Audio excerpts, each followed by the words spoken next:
Et c'est en région parisienne que nous avons rencontré César, l'empereur du carreau ciment. Cet ancien ingénieur imagine, crée et fabrique des carreaux de ciment de manière artisanale. À lui seul, il a réussi l'exploit de moderniser un savoir-faire quasiment disparu et vend même ses carreaux à l'Élysée.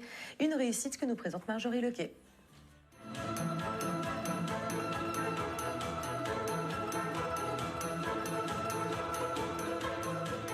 Pendant un bon an et demi, je jetais peut-être 90% de ce que je fabriquais. Bienvenue dans l'univers haut en couleur de César. On n'est que 4 personnes à savoir en fabriquer en France. On est peut-être une dizaine, une quinzaine en Europe. Il n'y a pas de transmission. Tout l'art des carreaux de ciment, César le maîtrise désormais à la perfection. Mais attention, à sa manière. C'est ça qui m'amuse, c'est de trouver des solutions, des réponses techniques et créatives à un artisanat qui est vraiment cimenté, on peut dire, tu vois, qui est figé, qui n'a jamais évolué. Nous sommes à Pantin, tout près de Paris. C'est là que tourbillonne l'énergie et l'inventivité de César, un artisan vraiment pas comme les autres. Ma force, à mon sens, c'est d'ouvrir ce médium, c'est de permettre à plus de gens possible de se l'approprier. Et c'est ça qui fait cette diversité. Bonjour. Bonjour César. Bonjour Léa, comment ça va? Ça va et toi? Je suis content que tu sois là. Léa a été choisie parmi 150 candidats pour illustrer les carreaux solidaires de César 2024, dont les bénéfices seront reversés au secours populaire. Une chance pour cette jeune illustratrice et auteure de bande dessinée. J'ai modélisé à partir de ton illustration un diviseur, donc un moule en quelque sorte comme un emporte-pièce. C'est plus de 250 diviseurs réalisés en impression 3D que César conserve pour réaliser à la demande chacun des carreaux de ses collections. Donc du coup là, il faut qu'on choisisse les couleurs. On avait dit qu'on partait sur un fond blanc. Et le bleu que tu avais choisi, c'était celui-là. Mais là, il y a aussi tous ces autres bleus. Alors, on peut partir sur celui-ci. Allez, on part là-dessus. On part là-dessus. Trop bien. C'est parti pour une journée de production. Trop bien. Il mélange les pigments Annonce de précision imprécise. avec de la poudre de marbre, du ciment blanc et un peu d'eau. Donc là, ce qu'on va faire, c'est qu'on va préparer la couche de ciment coloré pour faire la fameuse couche d'usure.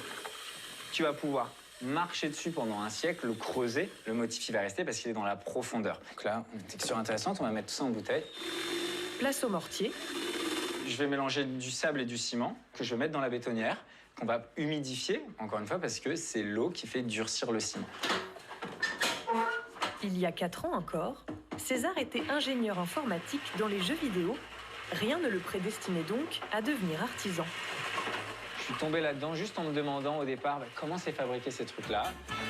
Il regarde alors des vidéos, fait lui-même des premiers tests dans son studio parisien et loue un premier atelier en parallèle de son emploi.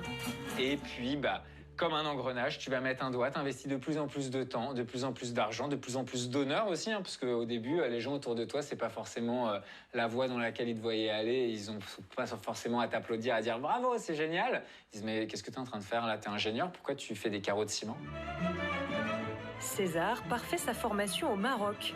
Après 1 an et demi de travail acharné et beaucoup de communication, il voit son carnet de commandes se remplir, allant même fournir des clients prestigieux comme le palais de l'Élysée. Donc là, on a rajouté à notre mélange de ciment et de sable de l'eau, pour hydrater le ciment. Et l'idée, c'est qu'on arrive à faire une petite boule avec. Il n'y a pas vraiment de bon dosage, ça change tous les jours en fonction principalement de la météo, de l'hygrométrie dans l'air. Et il y a un côté intuitif qui se développe, un espèce de 6e sens d'araignée, où en fonction de la météo qu'il va faire, tu vas mettre plus ou moins d'eau, tu vas travailler avec des matières plus liquides ou plus pâteuses. Voilà, ça va vraiment dépendre de tout ça. Tout est prêt pour la confection des carreaux, l'un après l'autre, avec patience. Comme toute bonne crêpe, comment tu commences une crêpe? Par huiler beurrer, excusez-moi pour les Normands, ta poêle. Il dépose les couleurs. Hop, on voit que là il y a un petit trou. On va venir compléter ici. Et met du mortier sec. Ce que ça va faire, exactement comme à la plage quand tu joues avec du sable, ça va absorber l'eau et venir du coup rigidifier. Là, si vous touchez, on voit que ça y est, en dessous, c'est plus liquide. Du coup, maintenant, c'est assez solide pour qu'on puisse venir mettre le mortier dessus. On met ça sous la presse. Et là, juste 3 secondes, j'attends encore un petit peu que ça absorbe. Mais normalement, ça devrait le faire. Allez, c'est parti. 1, 2, 3, 4. Ok. On ouvre notre moule. Tiens, Léa, je suis en train de démouler ton carreau. Viens voir. Et voilà. Waouh, trop beau. Trop beau? Ouais. Et c'est une fierté aussi de pouvoir voir son travail prendre vie. Ça fait quelque chose de voir les couleurs qui se révèlent au-delà de l'ordinateur. Voir ça artisanalement, c'est très beau. Je suis très contente. Véritable touche-à-tout, César partage désormais sa passion lors d'ateliers ouverts à tous. Mais son rêve, c'est de transformer sa manufacture en une entreprise de réinsertion. Une histoire de savoir-faire à l'échelle humaine.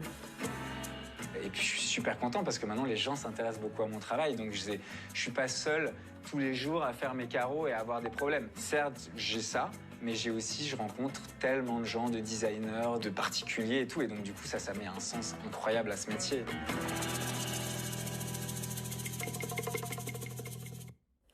Bravo, c'est magnifique, César. Allez, on enchaîne dans l'Indre-et-Loire pour découvrir l'univers fantastique des salles de vente. Je me suis